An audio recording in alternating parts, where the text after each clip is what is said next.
Halo sob, ketemu lagi sama Mimin di berita terkini MotoGP. Besok sesi latihan sudah akan terselenggara di GP Buriram. Dan tentu ini adalah pertanda bahwa MotoGP musim 2025 akan segera dimulai. Yang menjadi highlight kali ini adalah sang juara dunia Jorge Martin yang kena mental. Tapi pembalap keduanya, Bezzecchi, memiliki nasib sebaliknya dengan hasil baik yang mendekati posisi terbaik Marc Marquez. Dan juga ada Marc Marquez yang langsung menargetkan rekor Valentino Rossi. Tapi sayang, hal yang berlawanan ada di kubu Pecco Bagnaia. Nah, bagaimana lengkapnya? Kita bahas. Jangan sampai ketinggalan update tentang MotoGP dari TNT. Dengan cara ketik hashtag MotoGP di kolom pencarian agar kamu bisa mendapatkan pilihan berita menarik yang kamu cari. Jorge Martin baru-baru ini bereaksi soal cederanya dengan mengatakan pukulannya selalu keras, tapi kali ini sangat kuat, baik secara fisik maupun mental saya. Jorge Martin sedang mengalami masa-masa yang sulit setelah pramusim yang rumit yang memaksanya absen di Grand Prix Thailand dan pastinya mengorbankan partisipasinya di balapan berikutnya. Awal musim MotoGP 2025 Jorge Martin ditandai dengan serangkaian kemunduran. Sang juara dunia saat ini, yang sudah cedera saat uji coba pramusim di Sepang, mengalami jatuh lagi saat latihan privat, yang menyebabkan 4 patah tulang tambahan. Beberapa hari sebelum dimulainya MotoGP 2025 di Buriram, Jorge Martin memecah kebisuannya di Instagram dalam pesan yang menyentuh. Juara 2024 itu mengungkapkan rasa sakit dan ketangguhannya dalam menghadapi serangkaian kecelakaan yang menandai awal tahun yang mengerikan. Martin memperlihatkan semangat juang dan tekadnya untuk mengatasi cobaan ini. Dalam pesannya, Jorge Martin tidak menyembunyikan kekecewaannya atas serangkaian cedera ini. Pukulan-pukulannya selalu keras, tapi jika sering terjadi, dampaknya berlipat ganda. Kali ini, mereka sangat kuat, baik secara fisik maupun mental. Dan mereka membuat saya absen, untuk pertama kalinya dalam hidup saya pada balapan pembuka musim. Pembalap Spanyol itu menjelaskan bahwa jatuh terakhir kali saat latihan menyebabkan 4 patah tulang baru, menambah 3 patah tulang yang sudah dideritanya 2 minggu lalu di tangan dan kaki kanannya. Setelah cedera baru ini, Martin dioperasi pada Selasa pagi di klinik Dexeus di Barcelona oleh tim Profesor Mir. Operasi yang dilakukan dengan bantuan artroskopi memungkinkan fraktur radius dan skavoid kiri distabilkan dengan menanam skrup. Namun, Aprilia tidak memberikan jadwal pasti untuk kepulangannya dan menyatakan bahwa waktu pemulihan akan dievaluasi dalam beberapa hari mendatang, tergantung pada perkembangan klinisnya. Meski menghadapi cobaan ini, Jorge Martin tetap bertekad untuk kembali lebih kuat. Jika ada satu hal yang saya yakini, itu adalah bahwa pukulan dapat diatasi. Saya tidak tahu apakah ini akan membuat saya lebih kuat, tetapi saya tahu saya akan melalui ini, seperti yang selalu saya lakukan. Sekarang, satu-satunya tujuan saya adalah pulih 100%. Agar bisa berkompetisi lagi dan menikmati gairah saya, yaitu bersepeda motor. Pembalap Spanyol itu juga menyampaikan rasa terima kasihnya kepada mereka yang mendukungnya di masa-masa sulit ini. Terima kasih kepada Aprilia yang selalu mendukungku, kepada keluargaku, kepada semua penggemarku, dan kepada semua orang yang menyemangatiku setiap hari. Dengan perkiraan waktu pemulihan antara 6 dan 8 minggu, Grand Prix terdekat adalah GP Argentina, yang dijadwalkan pada pertengahan Maret. Namun, tampaknya tidak mungkin. Beberapa minggu ke depan akan sangat penting untuk menilai kemajuannya dan menentukan kapan dia dapat kembali berkompetisi. Dan sementara selama sesi itu, pembalap penguji Aprilia Lorenzo Savadori akan mengambil tempatnya di Thailand. Tentang bagaimana cedera juara dunia MotoGP ini, dokter memberi peringatan, fraktur Jorge Martin sangat rumit, butuh waktu operasi rumit dan butuh waktu pemulihan yang lama. Akumulasi cedera Jorge Martin mengkhawatirkan. Spesialis kedokteran olahraga Carlos de la Vega memberikan rincian kepada Motosan tentang tingkat keparahan cedera dan berpotensi konsekuensi bagi pengendara. Sekali lagi, pembalap Spanyol itu harus menjalani operasi di fraktur kompleks radius dan juga skavoid kiri, serta fraktur calcaneus atau tumit. Cedera tersebut digambarkan sebagai sangat-sangat rumit oleh spesialis kedokteran olahraga Carlos de la Vega. Kemungkinan besar akan membuat Martin tidak bisa bermain selama beberapa bulan, sehingga membahayakan sebagian besar musim 2025-nya. Carlos de la Vega yang menganalisis laporan medis Martin merinci keseriusan situasi tersebut. Operasi ini memerlukan penggunaan skrup yang sangat kecil untuk menstabilkan fraktur. Ini adalah sendi yang sangat sulit diobati. Menurut Carlos de la Vega, pemulihan Martin akan menjadi proses yang lambat dan menyakitkan. Secara pribadi, saya pikir dia akan melewatkan GP Asia dan Amerika. Itu sudah pasti, atau malah lebih. Spesialis tersebut membandingkan situasi tersebut dengan yang dialami putranya, yang menderita cedera serupa setelah tertabrak mobil. Anak saya butuh waktu 4 bulan untuk pulih, dan itu pun tanpa tuntutan fisik seperti pembalap MotoGP layaknya Jorge Martin. Bagi Martin, mungkin butuh waktu lebih lama. Tentu cedera baru ini merupakan pukulan telak bagi Jorge Martin. Benar saja, kecelakaan beruntun ini menempatkan sang juara dunia saat ini dalam situasi kritis, baik secara fisik maupun mental. Jorge Martin berada dalam situasi yang mengerikan, kata De La Vega. Musim 2025 Jorge Martin benar-benar terancam. Bagi Aprilia, situasi ini juga mengkhawatirkan, karena tim harus berhadapan dengan absennya pembalap bintangnya untuk waktu yang tidak bisa ditentukan. Jadi itu teman-teman, spesial update dari sang juara dunia saat ini. Tapi Aprilia juga optimis, dan dia tak begitu khawatir dengan pembalapnya, karena dia masih memiliki pembalap satunya yang moncer saat tes pramusim kemarin, yaitu Marco Bezzecchi. Marco Bezzecchi adalah pembalap yang disukai oleh Massimo Rivola, dan bahkan dia ingin direkrut sejak sebelum masuk ke VR46. Waktu itu, dia sudah pernah ditawari ketika di Moto2. Namun, Marco Bezzecchi merasa belum siap. Dan kini, mereka sudah bergabung. Tentu, dengan tidak hadirnya Martin, itu adalah berkah tersendiri bagi Aprilia. Karena bisa memaksimalkan potensi Marco Bezzecchi tanpa terhalang adanya bayang-bayang juara dunia. Massimo Rivola tentu menyambut hangat hal ini dengan hasil yang positif. Dan dengan ini, berarti motor Aprilia cocok dengan gaya berkendara Marco Bezzecchi. Setidaknya, bisa diandalkan untuk tetap bertarung di 10 besar atau 5 besar. Bezzecchi juga sudah sangat siap. Dia bahkan mengatakan bahwa dia bosan dengan tes pramusim. Dia ingin segera membalap. Pembalap jebolan VR46 Academy itu kini sudah tak sabar untuk kembali ke lintasan bersama motor barunya. Dan juga, keoptimisan Aprilia tak berhenti sampai di situ. Ai Ogura menunjukkan kecemerlangannya dalam tes pramusim kemarin, di mana dia mendapatkan hasil yang di luar ekspektasi. Bahkan Ai Ogura mendapatkan hasil yang lebih baik dari Raul Fernandez saat tes terakhir kemarin. Namun, perlu dicatat, Raul Fernandez baru saja kembali dari cederanya.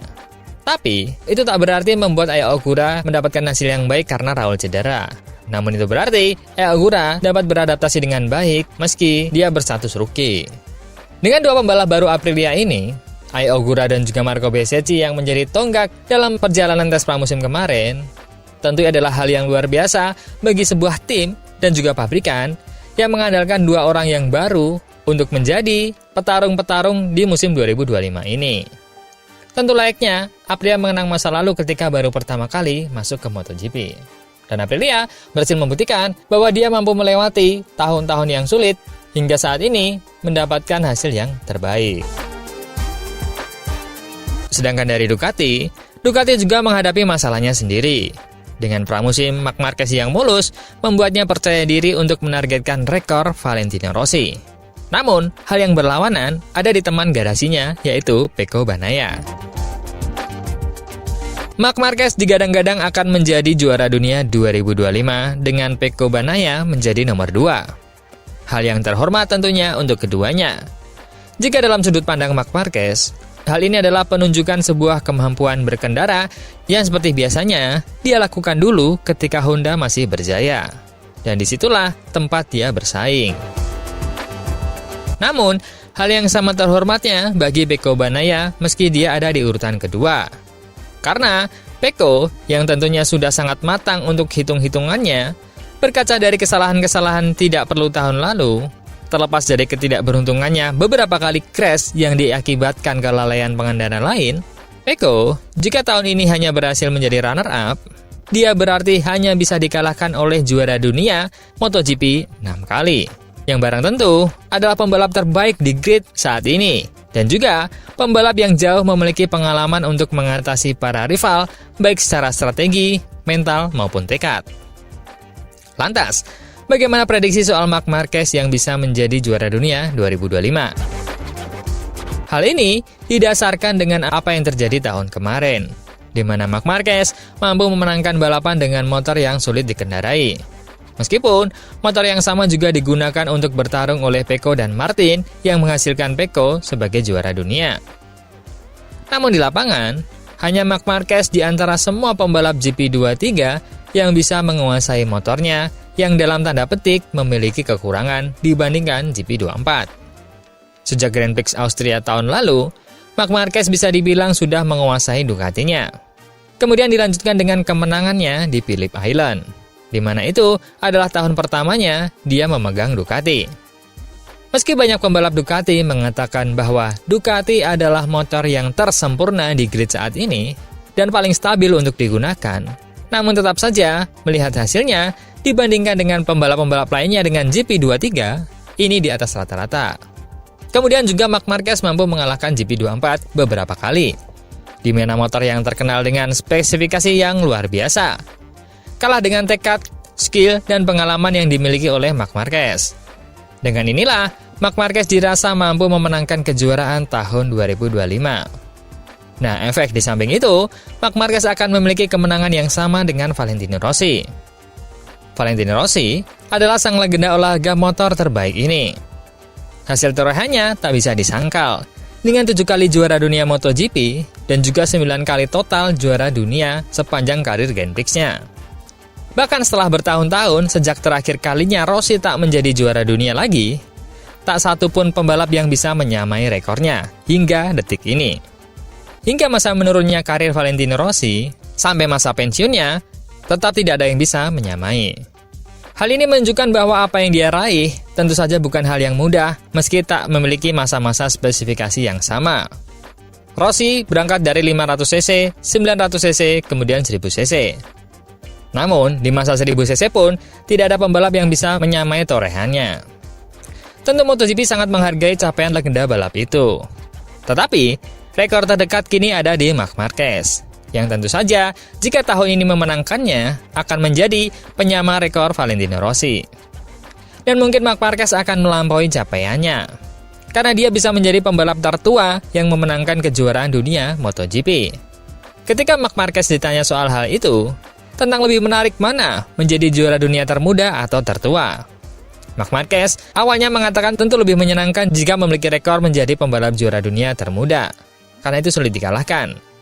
Namun, ketika diberitahu bahwa dia bisa mengalahkan Valentino Rossi, yang kini masih memegang rekor juara dunia tertua terdekat saat ini dengan usia 30 tahun, kemudian Marc Marquez mengatakan hal itu juga akan indah jika mampu mencapainya. Menjadi juara dunia tertua, dengan saat ini dia berusia 32 tahun. Namun, tentu apa yang dia cita-citakan tak mudah, karena dia akan berhadapan dengan Pecco Bagnaia yang mengenal betul kelebihan dan kekurangan Ducati, terlebih GP24. Pecco seperti hidup untuk Ducati.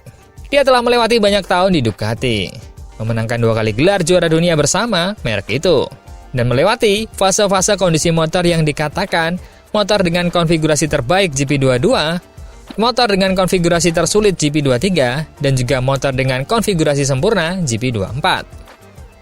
Dan kini dengan pengalamannya tahun lalu, maka GP24 akan menjadi pengalaman tahun keduanya Pecco Bagnaia menggunakan motor itu. Di mana tentu pastinya dia akan lebih menyempurnakan apa-apa yang dia lewatkan dengan motor itu tahun lalu.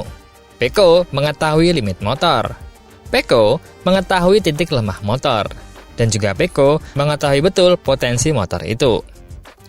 Jika ada satu hal yang bisa mengalahkannya adalah soal gaya berkendara, yang Pecco menyukai gaya berkendara bersih dan bertarung dengan bersih.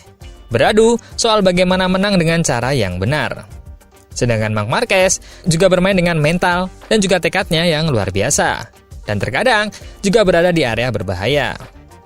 Pecco Bagnaia memiliki 2 masalah besar tahun ini.